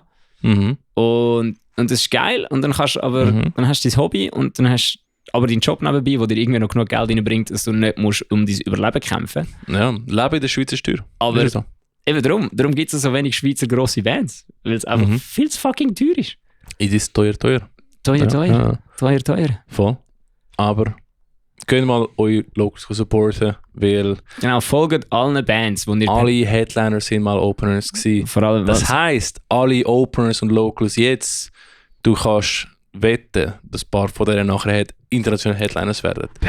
Und deswegen finde ich, machen wir den Podcast auch, weil wir wollen die nächsten Gems finden, den nächsten Break, Darum Sanity, den nächsten Paleface und mal mit denen schnurren und 2 Jahre später kannst du zurück im Podcast hören, als sie noch local sind, dann, wenn sie wackere Headliner sind. Oder? Ja. Das ist der Traum, das ist das Ziel und das wollen wir mit euch teilen. Und dann, wenn wir können sagen, wir haben es euch auch ja schon gesagt. Ja, genau. Ich habe jetzt gerade einen Auftrag. Wenn du das hörst, kannst du gleichzeitig, wenn du Bands kennst, die du cool findest, wenn du vielleicht Bands persönlich kennst, die du cool findest, dann geh doch mal schnell bei Spotify und Instagram schauen, ob du denen folgst. Ja, das ist wichtig. Und wenn du das nicht machst, dann folg nicht. Weil das hilft unhure. Du kannst dir gar nicht vorstellen, wie viel das es hilft, wenn nur schon 10 Leute mehr dir auf Spotify folgen. Das tönt doch nichts, aber Spotify merkt dann, oh, irgendwie läuft da etwas bei dieser Band und dann wird es das Zeug weiter vorschlagen. Und wenn du jetzt wenn du es jetzt schaffst, dass du an einem Konzert irgendwie 100 Leute dazu bringst, das ist schon jetzt fucking Traumdenker, das wird nie passieren, aber wenn du 100 Leute dazu bringst, dass sie dir auf Spotify folgen und 100 Leute einen Song von dir hören, dann hast du an einem Tag plötzlich so viel mehr Klicks auf deinem einen Song, dass Spotify das Gefühl hat, yo, what the fuck geht da? Weil die hohen Algorithmen das alles triggern und also alles absuchen, abchecken und so. Und dann quasi, wird es vielleicht mehrere Leute zeigen. Ja, es zeigt nachher auch 100 weitere Leute und nachher, wenn die auch hören und folgen, zeigt es auch 100 weitere Leute und so weiter. Genau. Von dem her, es ist ein kleiner Klick für dich, aber es ist ein grosser Klick für die Band. Voll. Also geh mal folgen. Geh mal Bands folgen. Und weißt du übrigens was? Du kannst auch Podcasts folgen. Jawohl. Also geh uns mal folgen und das ist mal ein ehrliches Review hinterlegen, ein paar coole Stände geben und dann kannst du die nächste Folge nicht verpassen. Voll. Yes. Aber eben, Siamese, Whiteout, Eversis, wir tun ungern eigentlich so Selbstpromo machen, aber es wird ein fucking geiles Konzert. Aber ich glaube, wir machen da ja nicht Selbstpromo, wir machen Promo für Siamese Konzert, wo wir einfach per Zufall und Glück und sehr viel Glück und sehr viel Danke vielmal auch dürfen spielen. Voll. Also wir sind einfach gespannt, dass wir dabei sein können. Also wir sind ja bouldern und hat der Dan auch gesagt, er freut sich mega aufs Konzert, weil es einfach immer mega lustig ist, mit euch zu spielen. Ich finde es immer geil, mit Whiteout zu spielen. Es macht immer hure Spaß. Ja, es ist einfach ein Familientreff. Ja, schon. Ja, das ist am 25. Februar im Exil. Es wird fucking sick. Kommt, gehen wir ein Bier trinken. Ja. Und dann gehst du für Karte arbeiten nächsten Tag. Ja. Voll. Ich muss in ein Skilager am nächsten Tag. Lol. Und dann kommen wir zu dem nächsten Segment.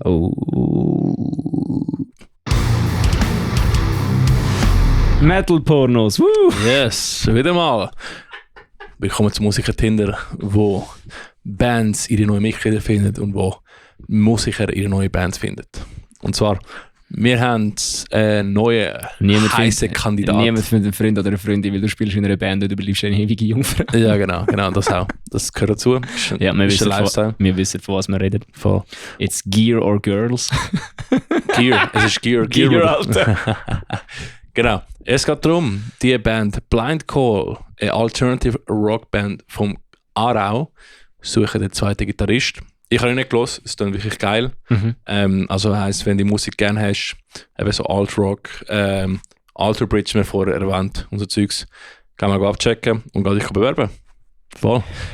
Und ich habe nachher eine sehr spezielle, also ich tue es schon nächstes Jahr sagen, ja, sehr speziell. Das ist gut. Also, es ist so, ich habe einen Bekannten von Bekannten, der mich kontaktiert hat, beziehungsweise ist ein sehr guter Kollege von mir, der mich kontaktiert hat, der gerade in Chile ist und mir von seinem Kollegen erzählt. Er hat eine Band namens Ater, A-T-E-R, kannst du reinhören in Spotify, ist so Post-Ambient Black Metal, Ich höre selber nicht wirklich viel Black Metal, aber es klingt fucking geil. Also in dem Fall muss ich reinhören. Post-Ambient Black Metal klingt genauso wie etwas, was ich hören will. Unbedingt im Fall. Und ich habe eine interessante Anfrage bekommen, zumal im Podcast mal fragen, weil die Band, beziehungsweise die Hauptperson hinter der Band, der Brudi, der ist in Chile wohnhaft, aber ich glaube, das letzte Album hat er in L.A. aufgenommen. Irgend so etwas hat, keine Ahnung, so ein internationaler Brudi.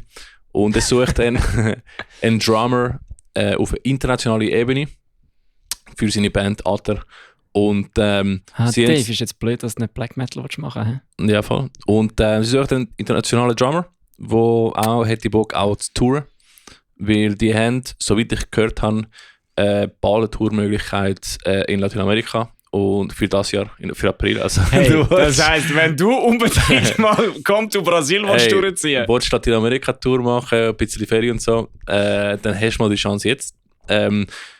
Es tönt technisch, also ich muss sagen, es ist nicht für jeden. Und ich muss sagen, du kannst einen Bruder schreiben, auf Englisch einfach, auf Instagram. Oder probably Spanisch, wenn du kannst. Der Artist, der heisst aber nicht nur Ater auf Instagram. Fucking Canto Brasil. Ja, also Canto Brasil, Alter. Ich habe zwar nicht gespielt auf dieser Lateinamerika-Tour, es war auch nur eine Kuba-Tour, aber Gigs in Lateinamerika sind insane. Insane. Und ja, der Bruder hat gesagt, auch in Lateinamerika ziehen sie schon ein bisschen und deswegen wird es sicher interessant. Die Band findest du in Instagram ater_dark, also ATER_DARK. Und du findest einfach auf Spotify als Ater, ATER. Geh mal hören. Haben sie so ein komisches Bäumchen als Profilbild? Nein, das ist der. Ja, genau, das also das Bäumchen, ja, stimmt. Eben, der Album, das da drin ist von 2018. Aber ich kann schon das neue Album hören, das noch nicht raus ist, weil sie in Labelverhandlungen sind. Von dem her, es tönt nach einem internationalen Business Case. Es tönt interessant. Gehen Sie mal hören, gehen Sie mal abchecken. Wenn du irgendwie findest, so, hey, hättest du Bock und spielst Drums und hättest Bock mal ein bisschen go um die Welt travelen, dann schreib mal ater_dark und sagst mal Metal Servola hätte ich geschickt. Yes. Voll. Metal Chorizo. Metal Chorizo, Bruder. Voll. Genau. Das war mal der letzte Musiker Tinder. Ist geil. Hast du noch etwas? Ich habe ein spezielles Dankeschön zu sagen. Ja. Ja, nein. Ja, hast du, ja. Also, wir haben in der letzten Folge erwähnt, wir haben jetzt ein Patreon. Also, wenn du willst, unseren Podcast supporten, dann kannst du gerne OG-Wurst werden. Ja, so heisst der Tier. Der Tier heisst OG-Wurst. Und wir haben unsere erste OG-Wurst im Patreon. Also OG-Wurst Nummer 1 ist der Team Hausermann von Polar Shift. Brudi, merci mal für den Support. Tim, gehen mal seine Band Polar Shift hören. Mhm. Es ist sick. Der Brudi ist ein lieber Sieg und wir bedanken uns mega für den Support. Und falls interessiert, um uns zu supporten, kann Patreon abchecken. Und dann kannst du auch ein OG-Wurst werden. Und was machen wir mit OG-Würst? Wir tun uns in jeder Folge immer am Schluss der Folge bedanken bei allen, die sich im Patreon angemeldet haben. Yes. Das ist das Einzige, was du bekommst momentan von uns. Momentan. Später wird mehr kommen, aber... Nein, sag das nicht, da müssen wir etwas machen. Ja. Ich habe jetzt schon ein schlechtes Gewissen, weil uns einer Geld gibt, für das, dass wir nichts für ihn machen, dass wir ihm Danke sagen. Das kommt vom Herzen, Bruder. Das ist wichtig. Ja, das stimmt. Weil alles, was da reinkommt, auch mit Merch, alles, was durch Merch kommt und durch Patreon, tun wir alles zurück investieren in den Podcast, dass wir mehr Zeugs und mehr coole Sachen für uns können bringen. Genau, der Ricky hat sich schon 2 so Pop-Filter fürs Mikrofon gekauft. Voll. Ja. Und massiv Heroin. Ja, mega viel. Darum trinken wir nicht mehr, wegen Heroin. Voll. Aber ja. Ja, merci vielmals, dass ihr gehört habt. Welchen Knopf darf ich Knopf drücken? Ja, du musst nachher beim ersten Knopf drücken. Das C. Ja, das war die Folge Nummer 30 vom Podcast. Und hast du abschließende Wörter für unsere Zuhörer? Tschüss. Tja. Nein, ich habe nichts, außer sind Alright. lieb. Ja. Und können wir das sagen, mein Konzert? Kauft keine Illuminum-Platten. Ja. Falls ihr nicht wisst, was ihr in der Ferien machen wollt, fliegt auf Estland und fragt dort irgendwelche random Dudes, ob sie Rockmusik kennen und dann verkaufen ihr eure eigenen CDs. Machen wir das. Also der da, das C. Ja. Okay. Was passiert, wenn ich die Pitchband mache? Nein, Nichts passiert nicht. mehr. Gut. 3, 2, 1, Risiko.